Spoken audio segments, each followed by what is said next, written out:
Hey everyone, Paul here again with Voices of Value. Recently I was privileged to have an article I wrote inserted into a monthly newspaper called Not Born Yesterday. This is a copy of it right here.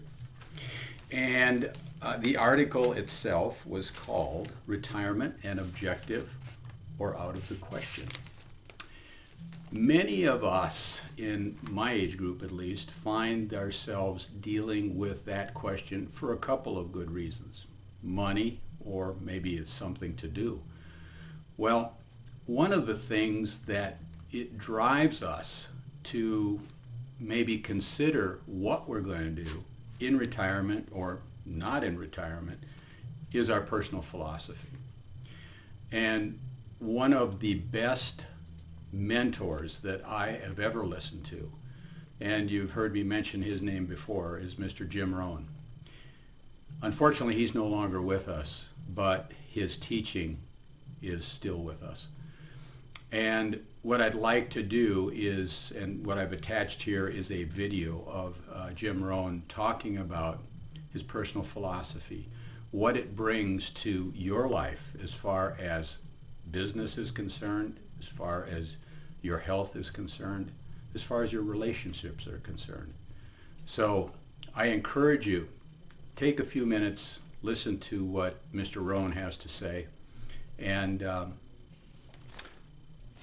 subscribe to this paper. And if you want a copy of the article and you don't subscribe, let us know. We'll be happy to send you one, okay? Thanks, and we'll talk to you again very soon.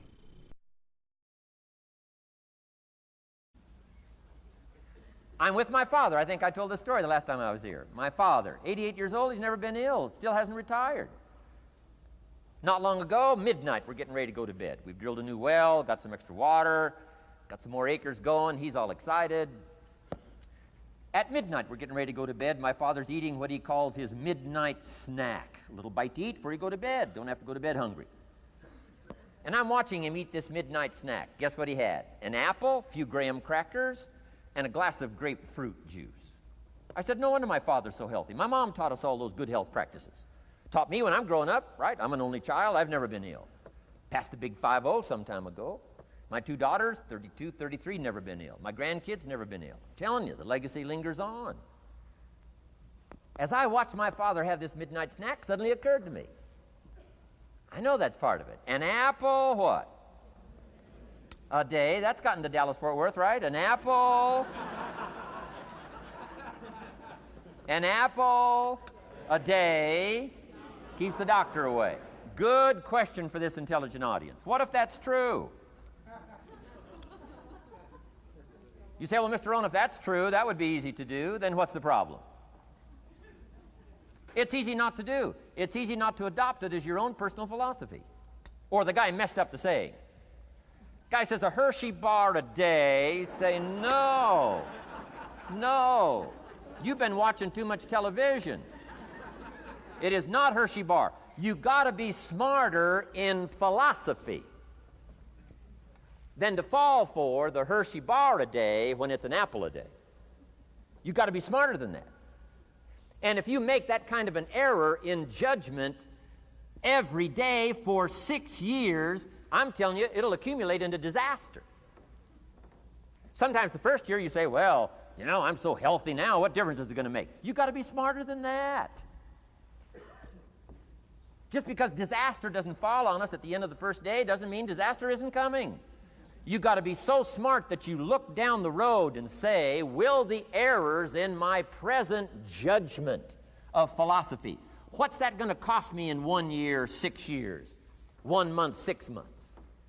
I'm telling you, the money cost and the health cost and the success cost is too gigantic if you'll look down the road a little ways and say, are there errors in my current judgment like an apple versus a Hershey bar? Is that just a good illustration of some of the rest of my errors in judgment? If it is, that's where I found myself at age 25. I started working when I was 19. I met my teacher who helped turn my life around when I was 25. That's 6 years. At the end of the first 6 years of my economic life, I've got pennies in my pocket. I've got nothing in the bank. The creditors are calling saying, hey, you told us the check was in the mail. I'm embarrassed. I'm behind on my promises. I live in America. I'm a 25-year-old American male. I got a nice family, every reason to do well. And I'm messed up. Now, what's messed up? I used to think it was the community that was messed up, and the country was messed up, and the government was messed up. If those Democrats ever get in the White House, that'll really mess things up. If the Republicans stay in power, that'll really mess things up. The economy was messed up. Interest rates are messed up. I thought all this stuff was messed up. Then I found out that's not what was messed up. I was criticizing the only thing I had to work with. What was really messed up was my own personal philosophy. My own errors in judgment in my own personal philosophy brought me in 6 years to pennies in my pocket, nothing in the bank, and trying to explain why I wasn't doing well, living in America, 25-year-old American male, got a family, every reason to do well. Now, once I understood this, here's the formula for failure: errors in judgment, being lax about developing your own personal philosophy. I'm telling you, it's called accumulated disaster. It doesn't matter whether it's your health or your bank account.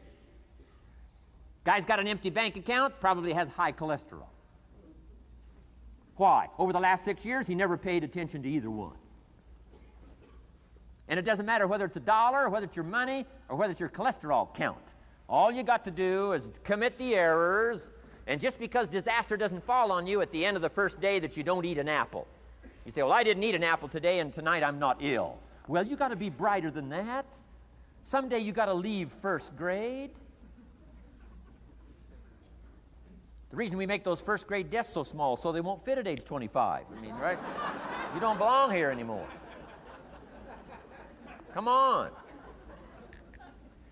Now let me give you the secret to success. The formula for failure: a few errors in judgment repeated every day for 1 month starts the weakness, starts the disaster process. You can imagine what happens in 6 years. Now here's the formula for success: a few simple disciplines practiced every day. And you've started a whole new process called a whole new life. A few simple disciplines practiced every day. And if you decide today to go for the apple instead of the Hershey bar, I'm telling you, you have begun the process of turning your life around. And if you keep up that process, not only with your health habits, but with your money habits and with your communication habits, with your sales habits and management habits and every other habit that you've got, if you'll start that process, eliminate the errors and replace it with disciplines practiced, I'm telling you, you can start this process of life change immediately.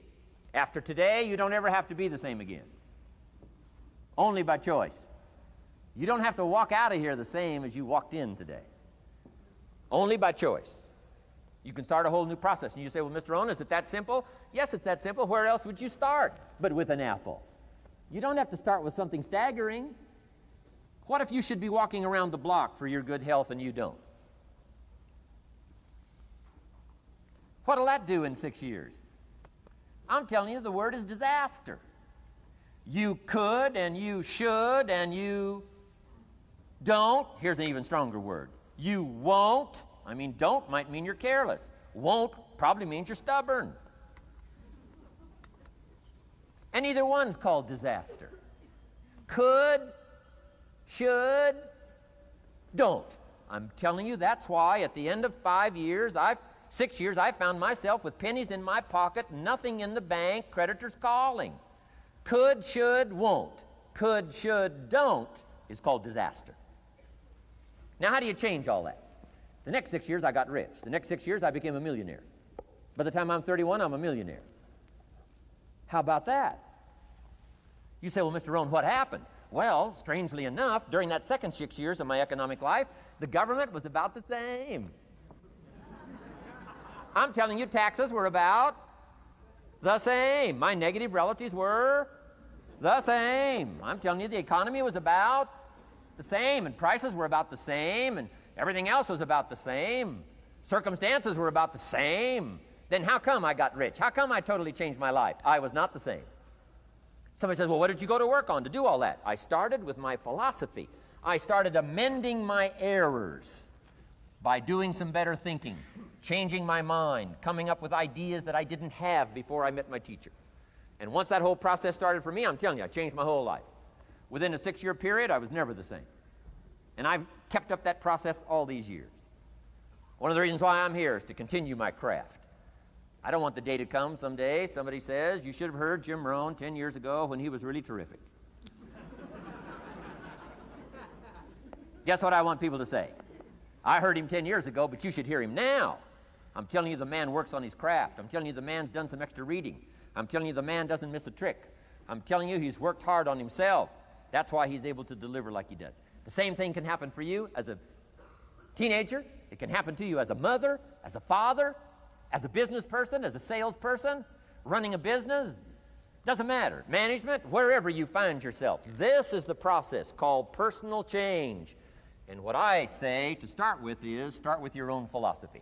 Your philosophy is going to determine whether or not you go for the disciplines or continue the errors that's called potential disaster. And everybody has it within their power. Well, it was so happy for me to find out at age 25, Mr. Shove said, Mr. Rohn, you don't have to change countries. But you do have to change philosophy. And if you'll change philosophy, not country, you can turn around your income, you can turn around your bank account, you can turn around your skills, you can become capable, powerful, sophisticated, healthy, influential, all the other equities that you could possibly want out of your life, using the only stuff there is and not trying to change any of this stuff. Appreciate all of this stuff with all of its ups and downs, with all of its mystery of why it works and sometimes it doesn't work. Don't challenge this. You don't have to ask for another planet. You don't have to ask for another country. Just ask for another book. Ask for another seminar. Ask for another idea. And you can start this whole process of personal life change. Now, I could spend the whole day on philosophy, because that's where it is. If I could get you intrigued with that enough to study it, enough to ponder it, to where you would pick up the commitment like I did and say, hey, as simple as an apple a day, as simple as a walk around the block, why not start right there? If you don't start there, where else are you going to start? Might as well start where it's easy, and then go to the more complicated disciplines. Because if you can't handle the simple disciplines, how can you handle the complicated ones?